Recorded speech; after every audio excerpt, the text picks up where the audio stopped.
ونستهديه ونستغفره ونتوب إليه ونؤمن به ونتوكل عليه ونعوذ بالله من شرور أنفسنا ومن سيئات أعمالنا من يهده الله فلا مضل له ومن يضلل فلا هادي له ونشهد أن لا إله إلا الله وحده لا شريك له ولا ضد له ولا ند له ولا مثل له ولا مثيل له ولا شبه له ولا شبيه له لا إله إلا هو الواحد الأحد الصمد الذي لم يلد ولم يولد ولم يكن له كفوا أحد لا إله إلا الله ونشهد أن سيدنا وحبيبنا وحبيب ربنا وطبيبنا وطبيب في قلوبنا محمدا عبد الله ورسوله الذي أرسله بالحق بشيرا ونذيرا وداعيا إلى الله بإذنه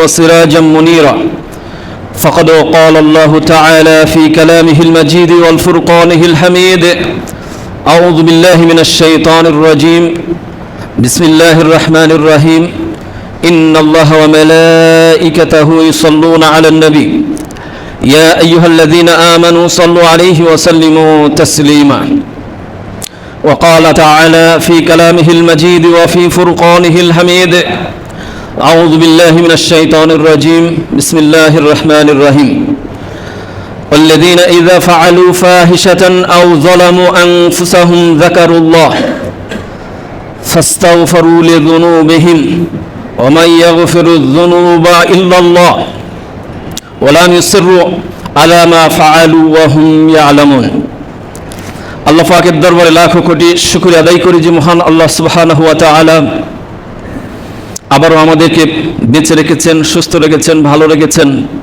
এক সপ্তাহ পরে জুমার নামাজ আদায়ের উদ্দেশ্যে পবিত্র মসজিদে আসার আমাদেরকে সুযোগ করে দিয়েছেন। এই জন্য আল্লাহ পাকের দরবারে আল্লাহ তাআলার প্রশংসা এবং শুকর জ্ঞাপন করি। আমরা সকলেই পড়ি আলহামদুলিল্লাহ। লাখো কোটি দুরূদ ও সালাম পেশ করছি বিশ্ব মানবতার মহান শিক্ষক বিশ্বনেতা সৈয়দুল মুরসালিন রাহমাতাল লিল আলামিন মুহাম্মদুর রাসূলুল্লাহ সাল্লাল্লাহু আলাইহি সাল্লামের উপরে। সম্মানিত উপস্থিতি, আলোচনা করছিলাম একটি ধারাবাহিক বিষয়ে। সর্বশেষ ছিল আমাদের 12 এবং 13 নম্বর বৈশিষ্ট্য মুত্তাকি বান্দা, তাই না? সেটি ছিল রাগকে দমন করা এবং মানুষকে ক্ষমা করে দেওয়া। কোন কোন ক্ষেত্রে আমরা রাগকে দমন করব, কোন কোন জায়গায় আমরা রাগ করব, বিষয়টি স্পষ্ট করেছি। এবং কোন কোন ক্ষেত্রে ক্ষমা হবে এবং কোন কোন ক্ষেত্রে ক্ষমা হবে না, সেই বিষয়টি নিয়ে আলোচনা করেছি। 14 নম্বর বৈশিষ্ট্য নিয়ে আলোচনা করব, খুবই গুরুত্বপূর্ণ একটি বিষয়। আল্লাহ রাব্বুল আলামিন এই আয়াতের শেষে গিয়ে বলছেন আল্লাযীনা ইযা ফাআলু ফাহিশাতান আও যালামু আনফুসাহুম, যে যারা পাপ কাজ করেছে, ফাহিশা করেছে এবং নিজেদের উপরে জুলুম করেছে। নিজেদের উপরে জুলুম করেছে মানে এখানে পাপ করেছে। আর মুত্তাকি ওই সমস্ত বান্দা যারা নিজেদের উপরে জুলুম করেছে, পাপ করেছে, যাকারুল্লাহ, সঙ্গে সঙ্গে আল্লাহ তাআলাকে স্মরণ করেছে। আল্লাহ তাআলাকে স্মরণ করেছে মানে সে তওবা করেছে।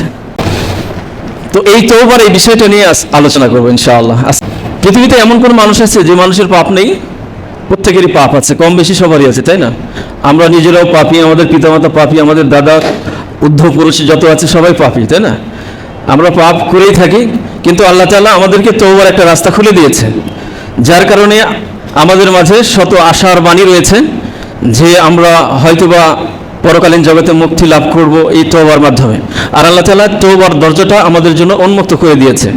এই জন্য পৃথিবীতে যত বড়ই পাপ করি, যত গুনাহ করি, তার জন্য মুক্তির রাস্তা আল্লাহ তাআলা দিয়েছেন। যদি আল্লাহ তাআলা তওবার দরজাটা বন্ধ করে দিতেন তাহলে পরিস্থিতিটা কি হতো?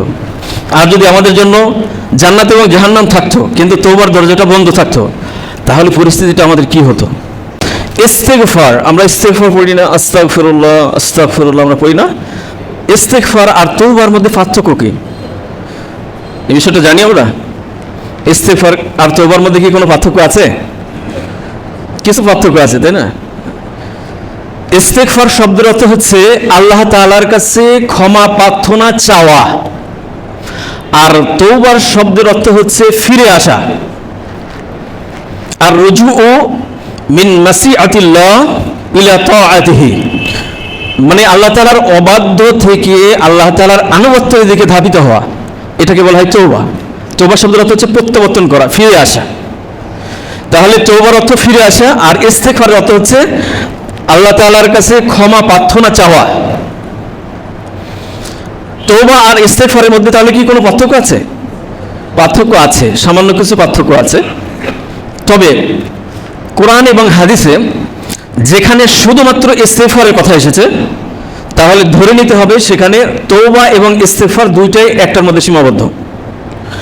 আর কোরআন এবং সুন্নাহয় অনেক ক্ষেত্রে তওবা এবং ইস্তেগফার দুইটাকে একই সাথে নিয়ে আসা হয়েছে।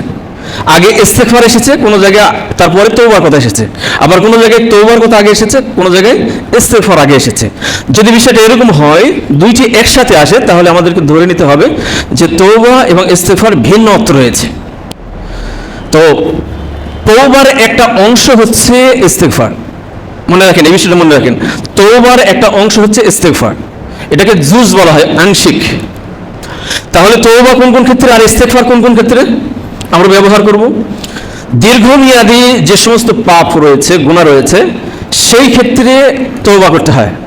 আর ছোটখাটো সামনে একটা পাপ আমি করে ফেলে দিয়েছি, সগীরা গুনাহ করে ফেলেছি, সেই জন্য ইস্তেগফার, আস্তাগফিরুল্লাহ। বুঝা গেছে বিষয়টা? তাহলে দীর্ঘমেয়াদী যে সমস্ত পাপ গুনাহ রয়েছে, অর্থাৎ ভারী বড় আকারে আকৃতিতে বড় যে সমস্ত পাপ, এই জন্য জরুরি হচ্ছে তওবা। আর ছোট ছোট পাপের ক্ষেত্রে ইস্তেগফার করলে হয়ে যায়, আস্তাগফিরুল্লাহ ওয়া আতুবু আলাইহি। তাহলে বড় পাপ আর ছোট পাপটা কি? আমরা বলি না সগীরা গুনাহ কবিরা গুনাহ, তাই না? এটা বলি আমরা। কাবিরা গুনাহটা কি আর সগীরা গুনাহটা কি?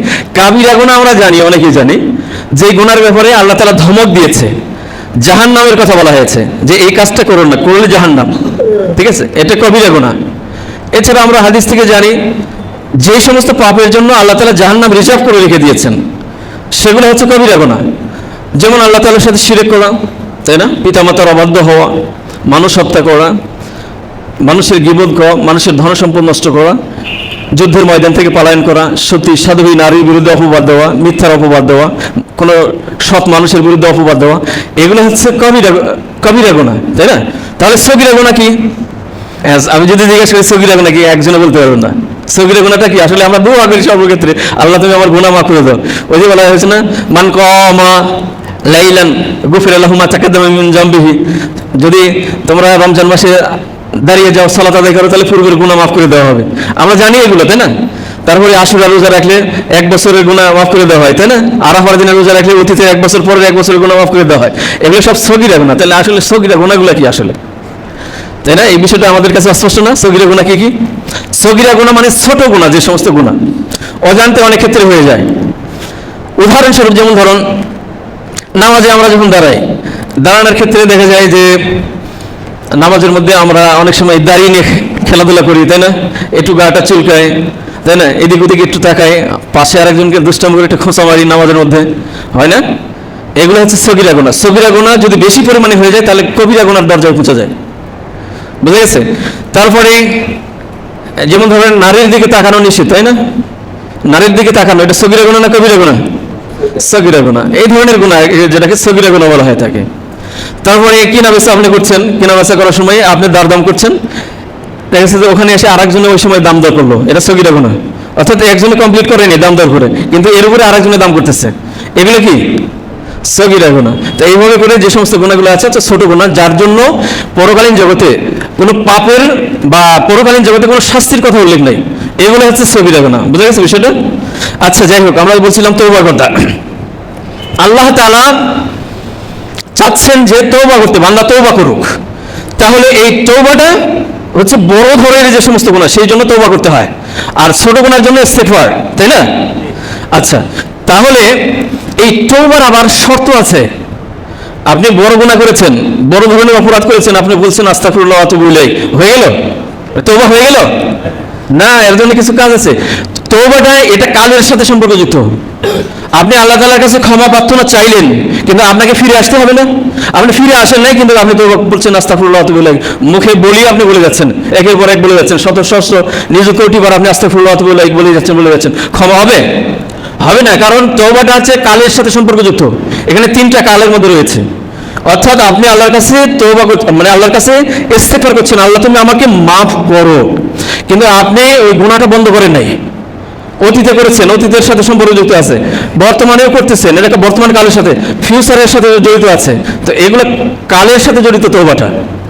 তওবার জন্য শর্ত হচ্ছে পাঁচটা বিষয় যদি উপস্থিত থাকে তাহলে সেই ক্ষেত্রে তওবা হবে, তাছাড়া তওবা হবে না। পাঁচটার মধ্যে যদি আপনার তিনটা থাকে তাও তওবা কবুল হবে না। প্রথম নম্বর হচ্ছে স্বীকৃতি দিতে হবে আপনাকে, আমি যে গুনাহ করেছি সেই গুনার স্বীকৃতি দিতে হবে, এক। দুই নম্বর হচ্ছে গুনার জন্য অনুতপ্ত হতে হবে, দুই। তিন নম্বর হচ্ছে বর্তমানে ওই গুনাহটাকে স্টপ করে দিতে হবে, বন্ধ করে দিতে হবে। চতুর্থ নম্বর হচ্ছে ফিউচারে করবো না প্রতিজ্ঞাবদ্ধ হতে হবে। পঞ্চম নম্বর হচ্ছে ইস্তেগফার, এগুলো সব বন্ধ করে তারপরে আপনি ইস্তেগফার, আস্তাগফিরুল্লাহ, এরপরে পড়বেন আস্তাগফিরুল্লাহ, আমি ক্ষমা চাচ্ছি, ঠিক আছে। আরেকটা রয়েছে বান্দার সাথে সম্পর্ক, যেটা অর্থাৎ বান্দার কারো হক নষ্ট করেছেন কোনো মানুষের, ওই হকটা রিটার্ন করে দিয়ে তারপরে আপনি আল্লাহ তাআলার কাছে ইস্তেগফার করবেন। এই তওবার হচ্ছে এই 6টা শর্ত। এই 6টা শর্ত যদি না থাকে, আপনি যদি তওবা করেন, সেই তওবা আল্লাহর দরবারে কবুল হবে না। মনে রাখবেন, যত বাড়ি কবিরা গুনাহ হবে তত বাড়ি এই 6টা শর্ত থাকা শর্ত, তাছাড়া তওবা কবুল হবে না। জিন্দগিতে যত বাড়ি আপনি কবিরা গুনাহ করবেন, প্রত্যেকবারে এই শর্তগুলো নিয়ে আসতে হবে, তাহলে আশা করা যায় যে আল্লাহ তাআলা ক্ষমা করেছেন। আল্লাহ তাআলা বান্দাকে আহ্বান করছে যে বান্দা তোমরা তওবা করো, তওবা করো। আল্লাহ তাআলা বিনয়ের সাথে বলছেন, ভালোবাসা দিয়ে বলছেন, ভালোবাসার হাতকে বাড়িয়ে দিয়ে আল্লাহ তাআলা বান্দাকে বলছেন, বান্দা তওবা করো। আল্লাহ তাআলা কোরআনে বলছেন, সূরা নূরের 31 নম্বর আয়াতের মধ্যে বলছেন, তুবু ইলাল্লাহি জামিআ, তোমরা সবাই তওবা করো আইয়ুহাল মুমিনুন। দেখেন, আইয়ুহাল মুমিনুন শব্দ ব্যবহার করছে, কোমল নরম ভাষা ব্যবহার করছে। মুমিনদেরকে বলছে, মুমিনরা তোমরা তওবা করো, ফিরে আসো আমার দিকে, লাআল্লাকুম তুফলিহুন, তোমরা কি সফলতা চাও? যদি সফল হতে চাও, সফলতা যদি চাও, তাহলে পাপ করেছো, তুমি ফিরে আসো, তোমার জন্য রাস্তা খোলা আছে, ফিরে আসো। আল্লাহ পাক অন্যত্র বলছেন, সূরা তাহরিমের 8 নম্বর আয়াতের মধ্যে বলছেন, ইয়া আইয়ুহাল্লাযীনা আমানু তুবু তাওবাতান নাসুহা, বান্দারা তোমরা তওবা করো তাওবাতান নাসুহা। নাসুহা তওবা, নাসুহাটা কি? মানে খাঁটি তওবা। খাঁটি তওবা কি? খাঁটি তওবা এই যে 6টা বললাম, এই 6টা হচ্ছে খাঁটি তওবার লক্ষণ। খাঁটি তওবা মানে কি? আপনারা পড়ছেন, তাফসিরে পড়ছেন, বিভিন্ন জায়গায় পড়ছেন, খাঁটি তওবার কথা বারবার বলছেন, তাই না? বান্দারা, ইমানদার বান্দারা, তোমরা তওবা করো, খাঁটি তওবা করো। খাঁটি তওবাটা কি? খাঁটি তওবা এই 6টা শর্ত, এই 6টা শর্ত, এটা হচ্ছে খাঁটি তওবা। সেই তওবা করার জন্য আল্লাহ তাআলা বলছেন বান্দাকে, তো সেই তওবা আমাদেরকে করতে হবে। এটা আল্লাহ তাআলাই শুধু আহ্বান করেনি, তার রাসূল সাল্লাল্লাহু আলাইহি সাল্লাম তিনিও বলেছেন, সুবহানাল্লাহ, তিনিও প্র্যাকটিক্যালি দেখিয়ে দিয়েছেন। রাসূল সাল্লাল্লাহু আলাইহি সাল্লামের জিন্দেগিতে তার কি কোনো গুনাহ আছে? তিনি কোনো গুনাহ করেছেন? বড় গুনাহ করেছেন? কোনো ধরনের গুনাহ নাই, কিন্তু তারপরে তিনি বলছেন, কি বলছেন দেখেন, তিরমিজির হাদিসের মধ্যে এসেছে, রাসূল সাল্লাল্লাহু আলাইহি সাল্লাম বলেছেন, ইয়া আইয়ুহান নাস তুবু ইলাল্লাহ, হে মানব সকল তোমরা সবাই তওবা করো, ফাইন্নী আতুবু ইয়াউম মিয়াতা মাররা, আমি প্রত্যেক দিন 100 বার আল্লাহ তাআলার নিকটে তওবা করি। এটা ইস্তেগফারের কথা বলে নাই, বলেছে তওবার কথা। তওবার শর্ত কয়টা? 6টা। এই 6টা শর্ত দিয়ে আপনি তওবা করে দেন। কত সময়ের প্রয়োজন আছে জানেন আপনি? খালি আপনি মুখে বললেন আস্তাগফিরুল্লাহ বলে, আস্তাগফিরুল্লাহ বলে, এইভাবে 100 বার না, এটাকে নিয়ে ধ্যান করে, এটাকে নিয়ে বসে সময় দিয়ে তারপরে 100 বার। এখানে বলা হয়েছে ফাইন্নী ইয়াউম আতুবু মিয়াতা মাররা, 100 বার প্রত্যেকদিন তওবা করি, ইস্তেগফার নয়, তওবা। তাহলে তওবা করলে হলে ওই 6টা শর্ত লাগবে। তাহলে কতটুকু সময়ের প্রয়োজন? কতটুকু সময়? রাসূল সাল্লাল্লাহু আলাইহি সাল্লাম যার জীবনে কোনো পাপ নাই, তারপরে তিনি 100 বার তওবা করেছেন দিনে, তো সেই ক্ষেত্রে আমরা কতবার করি বলেন? বান্দা পাপ করবে, পাপ হবে, করতে হবে তওবা। এই তওবার দরজা আল্লাহ তাআলা খুলে রেখেছেন, বারবার ডেকে ডেকে বলছেন যে তোমরা তওবা করো, আমার দিকে ফিরে এসো বান্দা, পাপ হয়ে গেছে, তওবা করো। আল্লাহ রাব্বুল আলামিন 2টি হাত বাড়িয়ে দিয়েছেন, 2টি হাত প্রশস্ত করে দিয়েছেন। মুসলিমের হাদিসের মধ্যে এসেছে, আল্লাহ সুবহানাহু ওয়া তাআলা ইয়াবসুতু ইয়াদাহু বিল-লাইল লিয়াতুবা মুসিআন নাহার, অর্থাৎ দিনের বেলায় বান্দা যত পাপ করেছে, রাত্রি বেলায় আল্লাহ তাআলা 2টা হাত প্রশস্ত করে দেন যে বান্দা তোমরা কি করো? তওবা করো। ওয়া ইয়াবসুতু ইয়াদাহু বিন-নাহার লিয়াতুবা মুসিআন লাইল, আবার আল্লাহ তাআলা দিনের বেলায় 2টি হাত প্রশস্ত করে দেন যে রাত্রিবেলা তোমরা যে সমস্ত পাপ করেছো সেই পাপ থেকে তোমরা ফিরে আসো কেন। তাহলে আল্লাহ তাআলা অপেক্ষা করতে থাকেন, এটা মুসলিমের হাদিসের মধ্যে এসেছে। তাহলে এই হাদিস থেকে আমরা কি পেলাম? আল্লাহ তাআলা রাত্রিবেলায় 2টা হাত প্রশস্ত করে দেন, দিনে, গোটা দিনে আপনি কি কি পাপ করেছেন সেখান থেকে আপনি ফিরে আসেন কিনা? দুইটা হাত আল্লাহ তাআলা প্রশস্ত করে দিয়েছেন। আবার রাতের বেলায় কি কি পাপ করেছেন সেখান থেকে বান্দা ফিরে আসে কিনা, এই জন্য আল্লাহ তাআলা দিনের বেলায় দুইটা হাত প্রশস্ত করে দেন। দেখেন কত সুন্দর সুযোগ আল্লাহ রাব্বুল আলামিন আমাদের জন্য দিয়ে রেখেছেন, তাই না? বান্দা যদি আল্লাহ তাআলার কাছে তওবা করে তাহলে ওই বান্দাকে আল্লাহ তাআলা ভালোবাসেন। কোরআনে কারিমের মধ্যে আল্লাহ তাআলা বলছেন ইন্নাল্লাহা ইউহিব্বুত তাওয়াবিন, আল্লাহ তাআলা তওবাকারীকে ভালোবাসেন। যারা তওবা করে না তাদেরকে ভালোবাসেন না, যারা তওবা করে তাদেরকে আল্লাহ তাআলা ভালোবাসেন। আরো কি করেন? আল্লাহ তাআলা তওবাকারীর উপরে খুশি হন। কেমন খুশি হন? বুখারীর হাদিসের মধ্যে এসেছে, বলা হয়েছে লাল্লাহু আশাদ্দু ফারাহা, আল্লাহ রাব্বুল আলামিন অধিক পরিমাণ বান্দার উপরে খুশি হন বেতাওবাতি আবেদি, বান্দা যখন তওবা করে, হিনা ইয়াতুবু ইলাই, যখন বান্দা তার নিকটে তওবা করে অধিক পরিমাণ আল্লাহ তাআলা খুশি হয়। অধিক পরিমাণটা কি? এই পরিমাণটা কি? পরিমাণটা হচ্ছে এরকম, এই হাদিসের মধ্যে বলা হয়েছে, বুখারীর হাদিস, বলা হয়েছে ধরুন একজন মানুষ মরুভূমির মধ্যে সফর করেছে। কোথায়? মরুভূমির মধ্যে সফর করেছে। মরুভূমিতে সফর করা কি এটা সহজ না কঠিন? কঠিন। আর মরুভূমিতে সফর করতে গেলে বিশেষ করে উটের প্রয়োজন হয়, তাই না? উটকে মরুভূমির জাহাজ বলা হয়েছে না? উট ছাড়া মরুভূমিতে কিন্তু হাঁটতে পারবে না। দেখবেন রৌদ্র যখন প্রখর হয় বালির উপরে আপনি হাঁটতে পারবেন না, আপনার পা জ্বলে যাবে, আপনি হাঁটতে পারবেন না রোদ যখন প্রখর হয়। তো এই জন্য উটকে মরুভূমির জাহাজ বলা হয়, কারণ আরবীয় রাষ্ট্রগুলোতে মরুভূমির বেশি, মানুষ যখন সফর করে তখন উট নিয়ে করে, কারণ উটকে মরুভূমির জাহাজ বলা হয়। তো ওই উট আবার এই মরুভূমিতে হাঁটতে পারে, আর কোনো সমস্যা হয় না। আল্লাহ তাআলা আজও একটা প্রাণী সৃষ্টি করেছেন। তো কোরআনে কারিমের মধ্যে আল্লাহ তাআলা এই উট সম্পর্কে বলেছেন আফালা ইয়ানজুরুনা ইলাল ইবিলি কাইফা কুলিকাত, তোমরা কি উট নিয়ে গবেষণা চিন্তা ফিকির করো না যে কিভাবে তাকে সৃষ্টি করা হয়েছে? একটু চিন্তা ফিকির কি তোমরা করো না? একটু দেখো, একটু চিন্তা করে দেখো উটকে আল্লাহ তাআলা কিভাবে সৃষ্টি করেছে। তো এতগুলো প্রাণী রেখে আল্লাহ তাআলা উটের কথা কেন বললেন? আপনার ফ্রান্সের একজন বিজ্ঞানী মরিস বুখাইলি, নাম শুনছেন? তিনি এই উটকে নিয়ে গবেষণা করেছেন যে এতগুলো প্রাণী থাকতে এই উটের কথা আল্লাহ তাআলা কোরআনে কেন বলেছে, বা আবার চিন্তা ফিকির করতে বলেছে এই উটকে নিয়ে। তখন তিনি গবেষণা শুরু করলেন। গবেষণা করতে গিয়ে দেখেন উটের পেটের মধ্যে আপনার পানির রাখার যে জায়গাটা আছে, পানির যে ট্যাঙ্কি, এই অরিজিনাল ট্যাঙ্কির পাশে সাইড আর একটা ট্যাঙ্কি তৈরি করা হয়েছে, এবং অক্সিজেন যেখানে থাকে ওই অক্সিজেনের জন্য আলাদা আর একটা ট্যাঙ্কি তৈরি করা আছে উটের পেটের মধ্যে। এর কারণ কি? কারণ হচ্ছে মরুভূমিতে সাইমুম হাওয়া হয়। সাইমুম মানে ঝড় তুফান হয় যখন, তখন বালি যে এক জায়গায় আছে দেখবেন যে কয়েক মিনিটের মধ্যে সাইমুম হাওয়া যখন আসে, বিশাল বালির পাহাড়, মুহূর্তের মধ্যে এই পাহাড়টা আরেক জায়গায় গিয়ে পাহাড়ে রূপান্তরিত হয়ে যায়। তো এই হাওয়াটা যখন হয় সাইমুম হাওয়া, তো উট মরুভূমির জাহাজ বলা হয়েছে। তো উট আবার মরুভূমির মধ্যে এক প্রকার কাঁটা জাতীয় ঘাস জন্মে, সেই ঘাসগুলো উট খায়, প্রিয় খাবার উটের। তো এই খাবার মরুভূমির মধ্যে তারা খায়, বিচরণশীল পানি ছেড়ে দেওয়া থাকে। তো সাইমুম হাওয়া যখন আসে তখন ওই ঝড়ের মধ্যে পড়তে পারে না, মানে এক জায়গায় পাহাড় কিছুক্ষণের মধ্যে আরেক জায়গায় পাহাড়ে রূপান্তরিত হয়ে যায় বালিগুলো।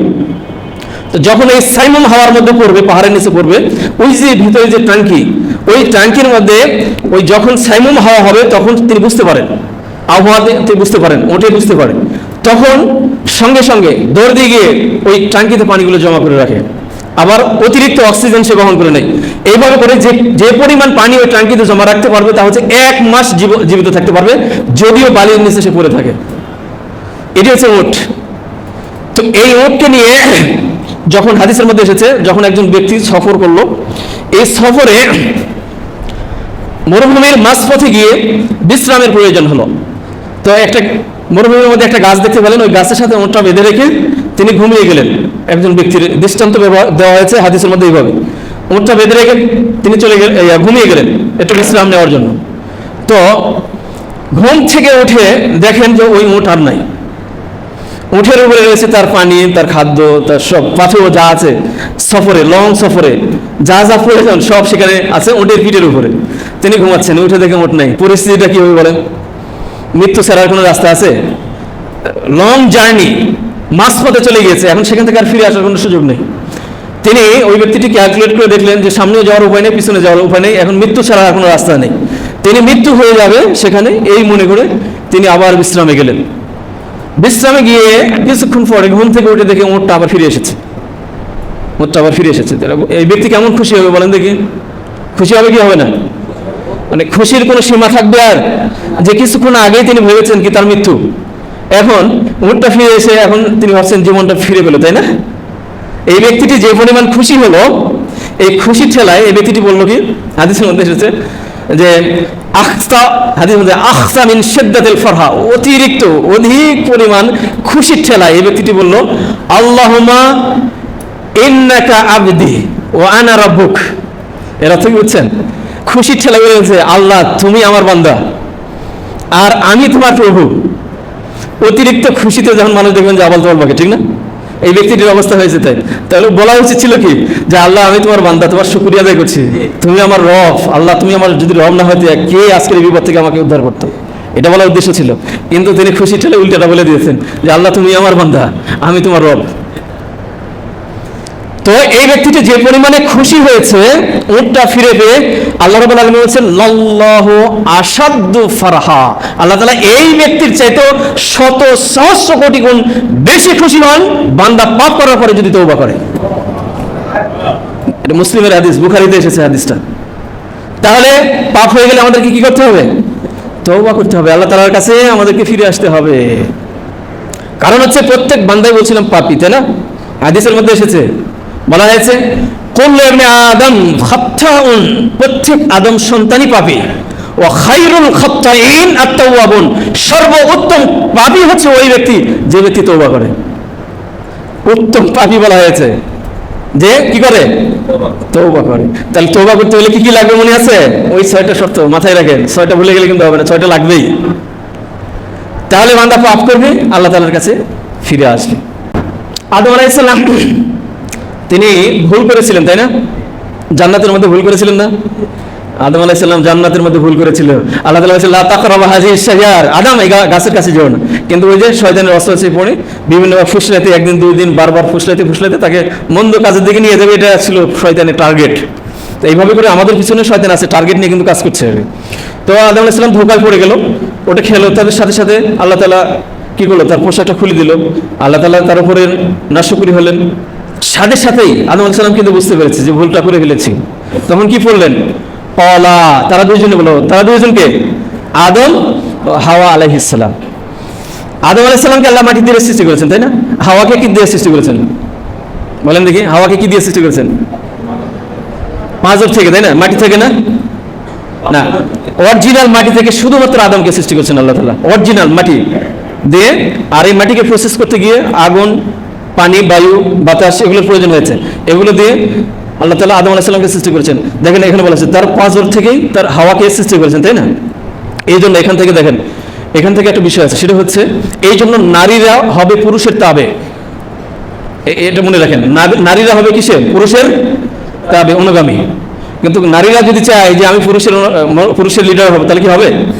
দুনিয়াটা উলটপালট হয়ে যাবে। কারণ আল্লাহ তাআলা তবিয়তগতভাবে এটা সৃষ্টি করেছেন এইভাবে। এখন কোনো নারী যদি মনে করে যে পুরুষকে এত পাওয়ার দেওয়া হয়েছে, এত কিছু দেওয়া হয়েছে, আমাকে দেওয়া হলো না কেন, নারীরা যদি এটা ছোট মনে করে, তাহলে মনে রাখবেন আল্লাহ তাআলা এই তবিয়তকে তারা লঙ্ঘন করলো। নারীরা এখানেই তাদের সুখ শান্তি খুঁজতে হবে। আল্লাহ তাআলা যেভাবে তাকে সৃষ্টি করেছেন ওটাকে নিয়ে সান্ত্বনা থাকতে হবে তাদেরকে, তাই না? আজকে নারী আন্দোলন থেকে শুরু করে কত কি আন্দোলন করছে যে পুরুষ যদি 4টা বিবাহ করতে পারে নারীরা পারবে না কেন, দুনিয়ার কত কথা, তাই না? এই যে পশ্চিমারা নারীদেরকে আজকে রাস্তায় নামিয়ে দিয়েছে, হ্যাঁ নামিয়ে দেয়নি? নারী, আমাদের দেশের নারীরা, মুসলিম নারীরাও তাদের পাল্লায় পড়ে গিয়েছে, বুঝতেছে না তারা যে কোরআন সুন্নাহয় তাদেরকে যে সম্মান দেওয়া আছে, সম্মান নিয়ে তারা থাকতে পারছে না। কিন্তু তারা তাদের খপ্পরে পড়ে তাদের ইমান আমানগুলো সব নষ্ট করে দিচ্ছে। দেখেন আল্লাহ তাআলা বলছেন আর রিজালু কাওয়ামুনা আলান নিসা, নারীর উপরে প্রাধান্য দেওয়া হয়েছে পুরুষকে। তো সেই পুরুষকে যেহেতু আল্লাহ তাআলা প্রাধান্য দিয়েছেন, সেখানে আপনি উল্টেন আর কে, তাই না? আপনি উল্টাতে পারেন না, পারেন? নারীকে যেভাবে সৃষ্টি করেছে সেটা নিয়ে সন্তুষ্ট থাকতে হবে। ইসলাম নারীকে অধিকার কি কম দিয়েছে? অনেক অধিকার দিয়েছে। ইসলাম নারীকে যত পরিমাণ অধিকার দিয়েছে, এই অধিকার পৃথিবীতে কোনো মানুষ দেয় নাই, কোনো ধর্মগ্রন্থ দিতে পারে নাই। আপনার খ্রিস্টান ধর্ম দেখবেন, বৌদ্ধ ধর্ম দেখবেন, ইহুদি, খ্রিস্টান, রোমান সভ্যতা, কোনো সভ্যতায় নারীদেরকে সম্মানের আসনে বসেনি। যেমন আপনার ইহুদি ধর্মে নারীদেরকে বলা হয়েছে নারীরা হচ্ছে সকল ধরনের অসৎ কাজ তাদের দ্বারা সংগঠিত হয়। নারীদেরকে কত ছোট করেছে তারা, ইহুদি ধর্মে তাদের থিওরি এটা। খ্রিস্টান ধর্মে নারীদেরকে বলা হয়েছে পাপের প্রতীক হচ্ছে নারী। এরপরে চীন সভ্যতায় বলা হয়েছে নারীরা সব ধরনের অকল্যাণ বয়ে নিয়ে আসে। রোমান সভ্যতায় নারীদেরকে বলা হয়েছে নারীরা হচ্ছে সকল অকল্যাণের মূল। হিন্দু ধর্মে নারীদেরকে অখণ্ড বলা হয়েছে। এরপরে নারীদেরকে দেখেন সতীদাহ প্রথা, আপনারা জানেন না সতীদাহ প্রথা আগের, এখন বর্তমান হিন্দুরা কিছুটা আন্দোলন করে চেঞ্জ করেছে, কিন্তু আগের ধর্মে তাদের ইয়ে ছিল সতীদাহ প্রথা। স্বামী মারা গেলে সাথে তাকে কবরস্থ করা, তাকে পুড়িয়ে মারা হতো। পৃথিবীতে কোনো ধর্ম নারীদেরকে অধিকার দেয়নি, ইসলাম যত অধিকার দিয়েছে নারীদেরকে। ইসলাম নারীদেরকে জীবন্ত পতিত কবরস্থ নারীকে কবর থেকে উঠে তাকে সম্মানের আসনে বসিয়ে দিয়েছে, তাই না? জাহিলিয়াতের যুগে নারীদেরকে জীবন্ত কবর দিয়ে দিত, সেখান থেকে উঠে বলা হয়েছে বিআইয়ি যামবিন কুতিলাত। রাসূল সাল্লাল্লাহু আলাইহি ওয়াসাল্লাম বলেছেন কোন অপরাধে এই নারীদেরকে হত্যা করা হচ্ছে? রাসূল সাল্লাল্লাহু আলাইহি ওয়াসাল্লাম বলেছেন যে ব্যক্তির 2টা কন্যা সন্তান রয়েছে, সঠিকভাবে লালন পালন করেছে, ওই 2 কন্যা সন্তানের পিতার আমি মুহাম্মদ সাল্লাল্লাহু আলাইহি ওয়াসাল্লাম জান্নাতে একসাথে থাকবো। আবার 3টা কন্যা সন্তানের ব্যাপারে এই কথা বলা হয়েছে। নারীকে স্বামীর সম্পত্তিতে অধিকার দেওয়া হয়েছে, হয় নাই? বলা হয়েছে না মায়ের অধিকার দেওয়া আছে, মায়ের অধিকার 3 গুণ বৃদ্ধি করা হয়েছে পিতার চাইতে। অধিকার কি কম দিয়েছে? নারীদেরকে অনেক অধিকার দিয়েছে। নারীকে স্বামীর সম্পত্তিতে অধিকার দিয়েছে, বাবার সম্পত্তিতে অধিকার দিয়েছে, ভাইয়ের সম্পত্তিতে অধিকার দিয়েছে। কোথায় বঞ্চিত করেছে নারীদেরকে? সব ক্ষেত্রে নারীদেরকে অধিকার দিয়েছে। একজন লক্ষ কোটি টাকার মালিক একজন স্ত্রী, আর একজন স্বামী ফকির মিসকিন ভিক্ষা করে সে তার জীবনযাপন করে। এই ভিক্ষা করে জীবনযাপন করা একজন স্বামীর উপরে ওয়াজিব হচ্ছে ওই কোটিপতি স্ত্রীর ভরণ পোষণ দেওয়া। আপনি কি বুঝলেন? একজন নারী কোটিপতিও যদি হয়, লক্ষ কোটি টাকার মালিকও যদি হয়, আপনি স্বামী ফকির, আপনি বলতে পারবেন না যে তোমার এত সম্পদ আমাকে দাও, আমি সংসারটা চালাই না। এই অধিকার আপনাকে দেওয়া হয়নি। তার সম্পদ তাকে, সে যদি ইচ্ছা করে দেয় সেটা আলহামদুলিল্লাহ, কিন্তু আপনি জোর জবরদস্তি করে তার কাছ থেকে সম্পদ নিতে পারবেন না। তাহলে ইসলামকে ঠকিয়েছে বলেন নারীদেরকে? ইসলাম নারীদেরকে অধিকার দিয়েছে। সুতরাং যে বলছিলাম আর রেজালু, আদম আলাইহিস সালামকে তার পাঁজরের হাড্ডি থেকে নারীদেরকে সৃষ্টি করা হয়েছে। বলা হয়েছে আর রেজালু কাওয়ামুনা আলান নিসা, নারীরা হবে পুরুষের চাবে অনুগামী হবে। কিন্তু এর বিকল্প আমাদের কি হয় দেখেন, নারীদেরকে আমরা শাসক বানাচ্ছি। এর সাথে দুঃখজনক আর কিছু আছে?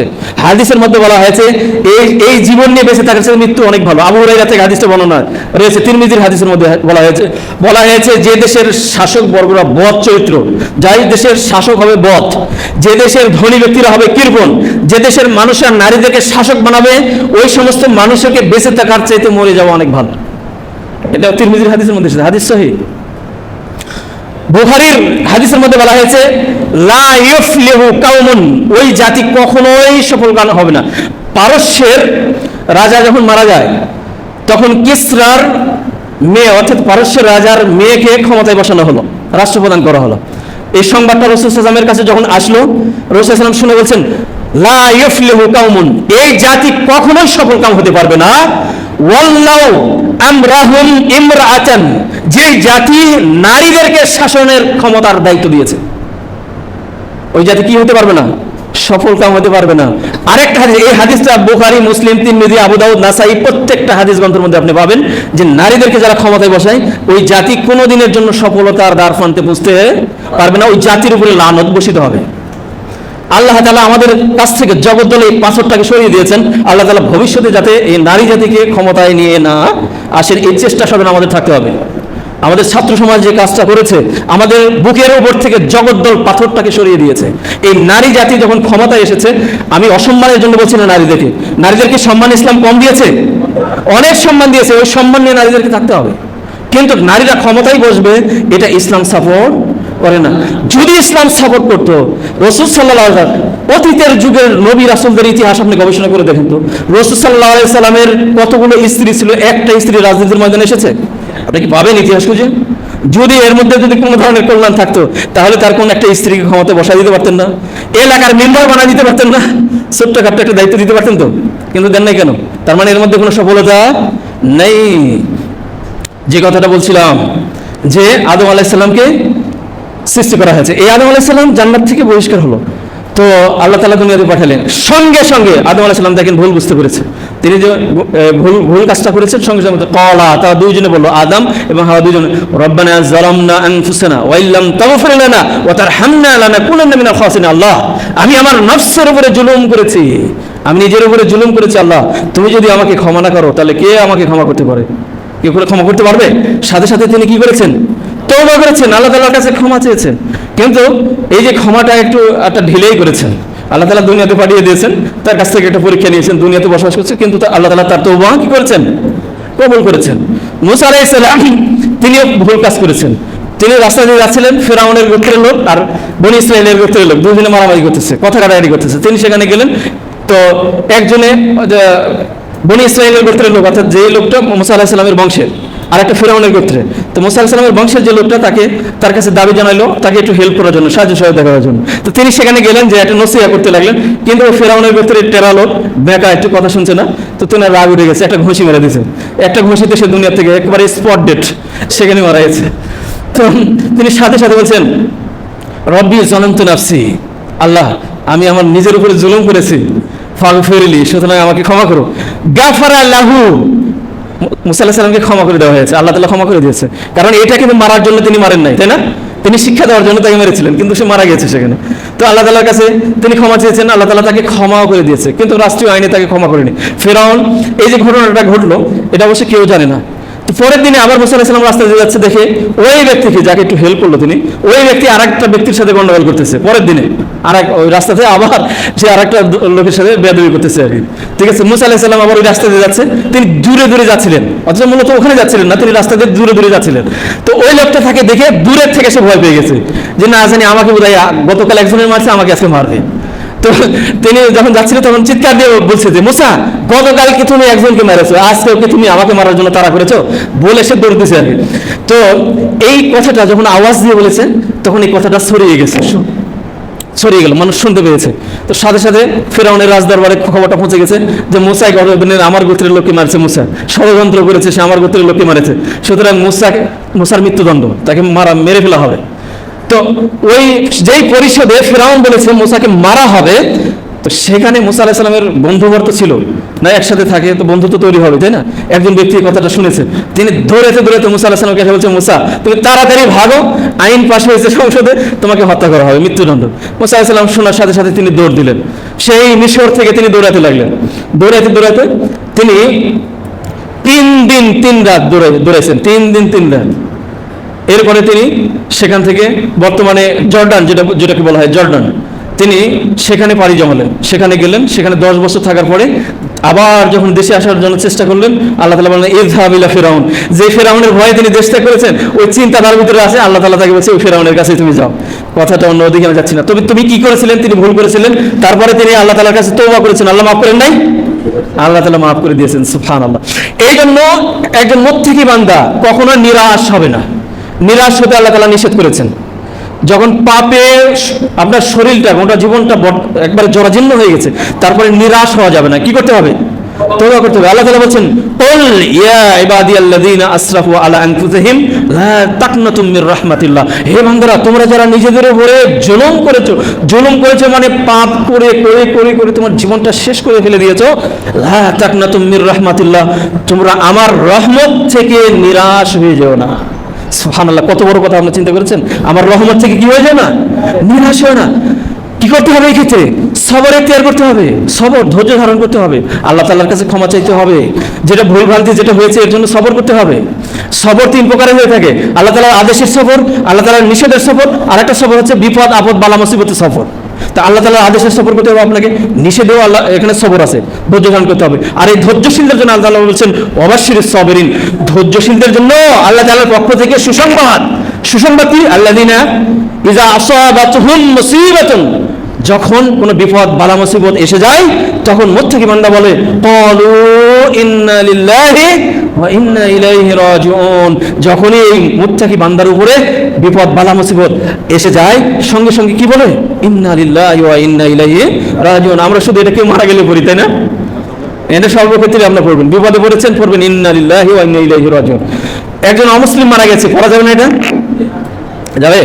অমুসলিম মারা গেলে পড়া যাবে না কেন? এর অর্থ কি? এর অর্থ হচ্ছে ইন্না লিল্লাহ, আমি আল্লাহ তাআলার জন্য, ওয়া ইন্না ইলাইহি রাজিউন, আমি তার দিকে প্রত্যাবর্তন করছি। তো এখানে কি দোয়া? এটা তো দোয়া নয়, কারণ আমি আল্লাহর জন্য, তো আমি মুসলিম, আমি আল্লাহর জন্য। কাফেররা কি আল্লাহর জন্য নয়? আল্লাহ তাআলা তাদেরকে সৃষ্টি করে নাই, কে বানাইছে তাদেরকে? তো তাদের জন্য পড়লে এটা কোনো অপরাধ নাই, সমস্যা নাই। আমরা যদি বলি ইন্না লিল্লাহি ওয়া ইন্না ইলাইহি রাজিউন, কোনো অমুসলিম যদি মারা যায় আমরা যদি বলি ইন্না লিল্লাহ, অপরাধ হবে না? আমরা তো সবাই তার কাছে ফিরে যাবো, তাই না? সেখানে অমুসলিম কাফের তাদেরকে জবাবদিহি করতে হবে আল্লাহ তাআলা দরবারে, তাই না? তা আমরা যদি বলি আমরা সবাই তার কাছে আমাদেরকে ফিরে যেতে হবে, আমরা সবাই তার জন্য, এবং সবাইকে আমাদেরকে ফিরে যেতে হবে। অমুসলিমদের জন্য, কাফেরদের জন্য, তাদের জন্য হেদায়েতের দোয়া করা যাবে, কিন্তু তাদের জন্য রহমত বরকতের দোয়া করা যাবে না, এটা নিষেধ আছে। কিন্তু এটা তো এভাবে দোয়া হচ্ছে না, তাই না? এই জন্য বলতে কোনো সমস্যা নেই। সুতরাং আমরা এটা শুধুমাত্র পড়ি যদি আমরা মৃত্যুবরণ করি কেউ, তখন আমরা পড়ি, কিন্তু এটা সর্বক্ষেত্রে বলবো ইন্না লিল্লাহি ওয়া ইন্না ইলাইহি রাজিউন। যখনই কোনো বান্দা এটা পড়বে, আল্লাহ তাআলার পক্ষ থেকে এর জবাব আছে, উলাইকা আলাইহিম সালাওয়াতুম মির রাব্বিহি ওয়া রাহমা। আর যারা বিপদ বালা মুসিবতে ইন্না লিল্লাহ পড়বে, ওই সমস্ত বান্দার উপরে আল্লাহ তাআলার পক্ষ থেকে অনুগ্রহ এবং রহমত।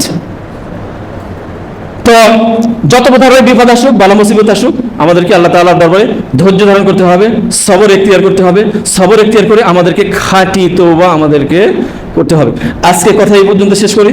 তওবার বিষয়টা আরেকটু লম্বা, সামনে ইনশাআল্লাহ শেষ করার চেষ্টা করবো এই বিষয়টা নিয়ে। আকুলু কাউলি হাযা আস্তাগফিরুল্লাহ লি ওয়া লাকুম ওয়া লিসাইরিল মুসলিমিনা ওয়াল মুসলিমাত ফাস্তাগফিরুহু ইন্নাহু হুয়াল গফুরুর রহিম।